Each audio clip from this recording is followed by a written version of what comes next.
speaker is Dr. Tara Schalk.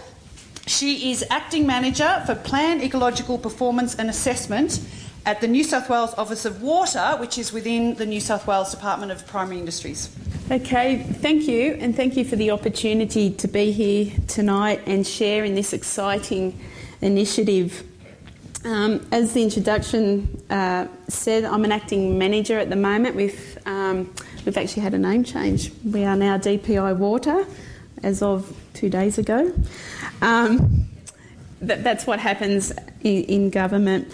But my primary role at the moment is to lead a team of people that will work towards enhancing and providing scientific services for the management of water, not only in New South Wales but in Australia and internationally. And the key functions basically of that unit is to build and maintain our current scientific and technical knowledge, and to actually improve the knowledge and understanding of what water management is, how do we actually manage water, and how can we better manage water as we progress into what is probably going to be a drier climate.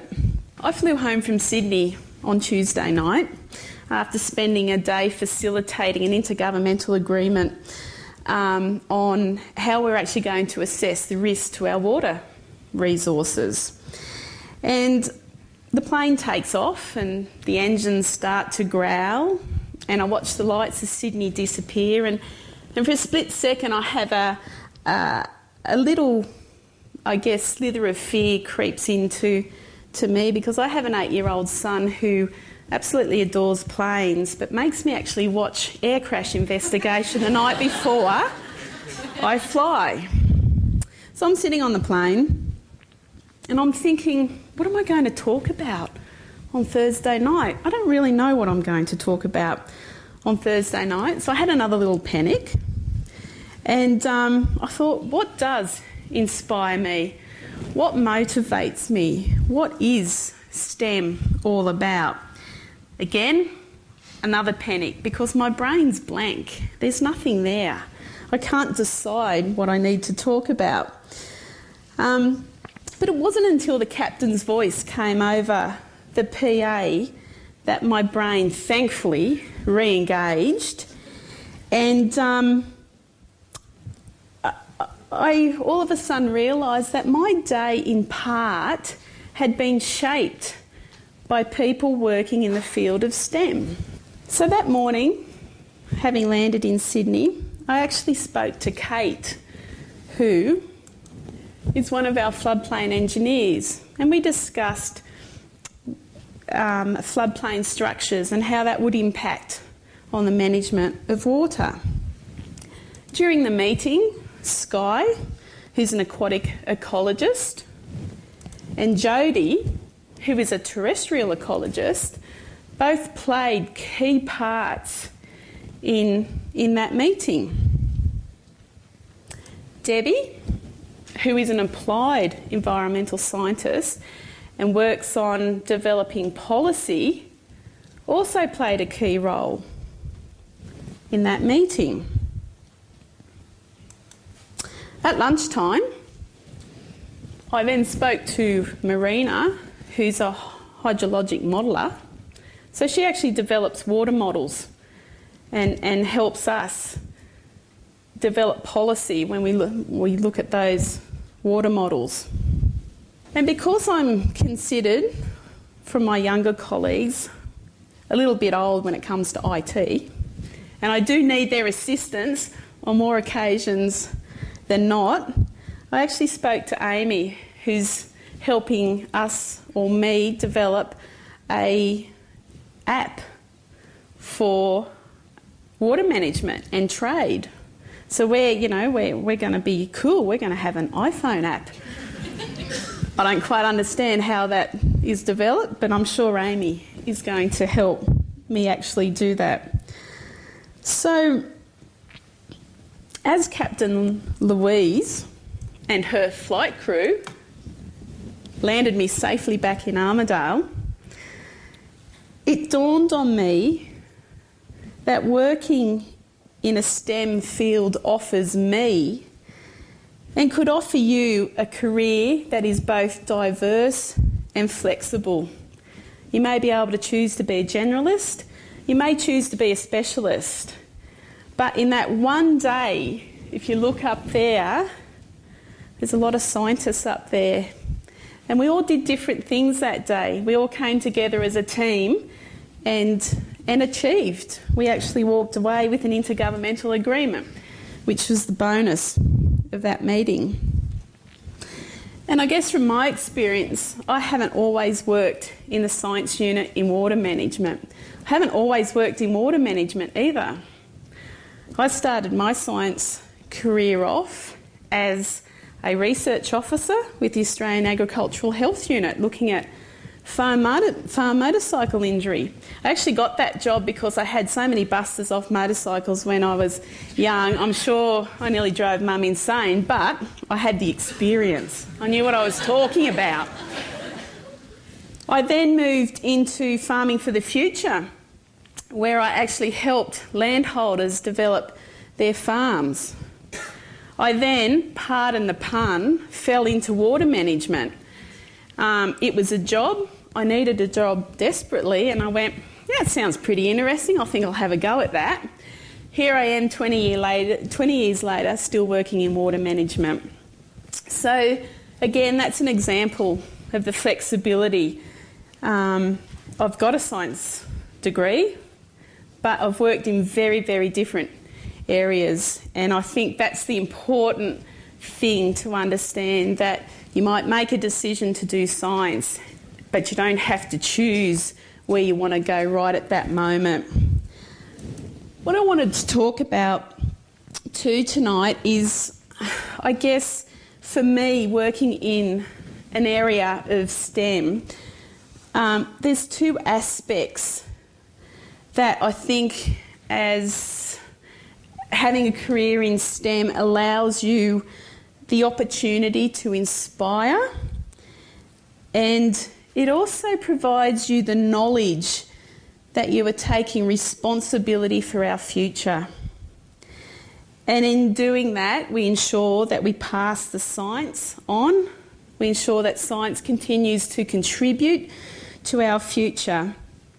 And I think that's one of the key components of my job. So my career has allowed me to both inspire and contribute to the knowledge base.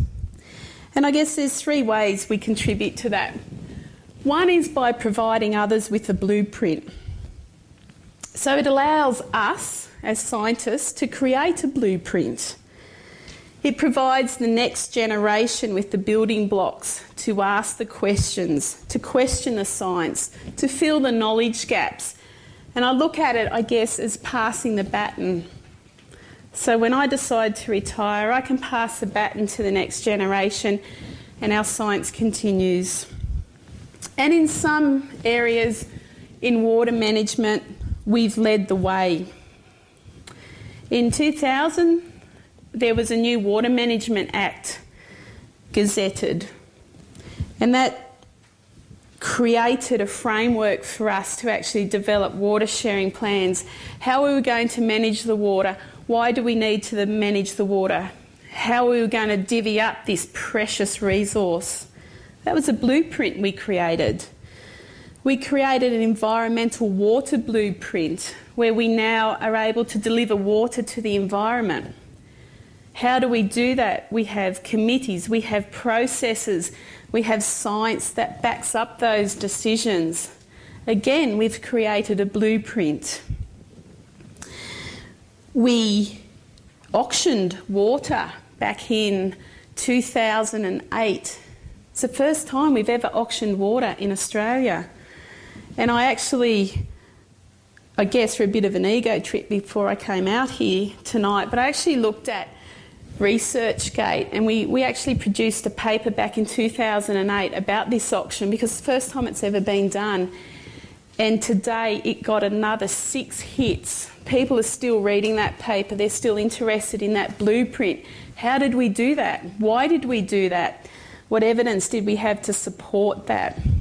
So that's the creation of the blueprint. The next thing that I find empowering about my job is that we can take the initiative, we can be innovative, and we can take the responsibility for projects. So we can be a part of the project, we can lead the project, and we can create or develop the science that we need to actually support those projects. One of the biggest projects that we're running at the moment is the water trading project in New South Wales.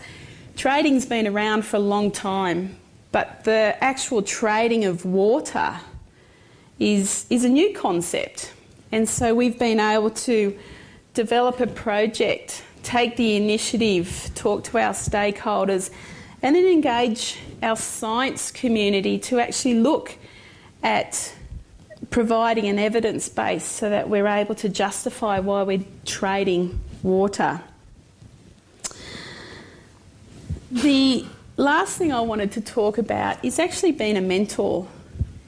And when I started out, you're in your early 20s. It's a big frightening world out there, and your boss looks pretty scary sometimes. And it was really important for me to actually find a mentor, someone that you could talk to, someone that knew what you were feeling, someone that could help guide you through the process.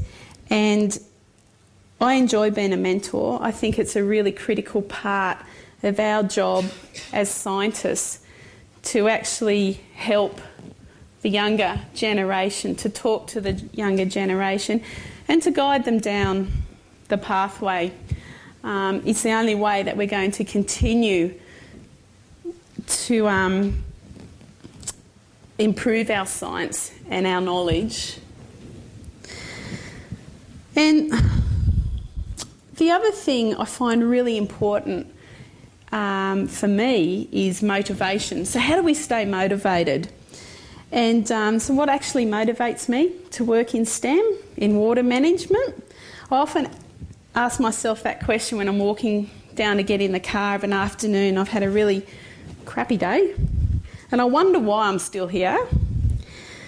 But the reason I'm still here is that science presents a challenge, and water management has a lot of wicked problems, and a wicked problem is something that is so complex.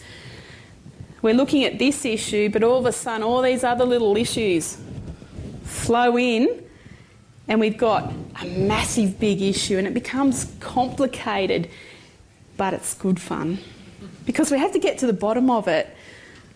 We might get more grey hairs. I've got a lot of grey hairs now. We might get more grey hairs out of that complexity, but it's what motivates us to stay there because we want the answers. We want to know why that happens, how we're going to address that, what's the answer. And water management is challenging. It provides unrealistic timeframes. Mother Nature throws in a couple of little side issues. It might flood, we might get a drought. But it's all about the complexity and searching for the answers. So I think I'm pretty much on time, am I? I'm going pretty well, I think. But I really want the thing I really want to leave you with, and it's one of my favourite quotes by Albert Einstein, and it resonates for me both personally and professionally. And if anyone read my bio, you'll know that I've just taken up mountain bike riding, and it's a fabulous sport. Except I learnt quite quickly that even when you get to a complicated part of the track, you've got to keep moving. Because if you don't, guess what? You lose your balance and you fall off. And it's not pretty on a set of rocks, trust me. And I think science, like life, is like riding a bicycle. To keep our balance, we have to keep moving. And to keep science moving, we, as this generation of scientists, need to pass the baton to the next generation of scientists.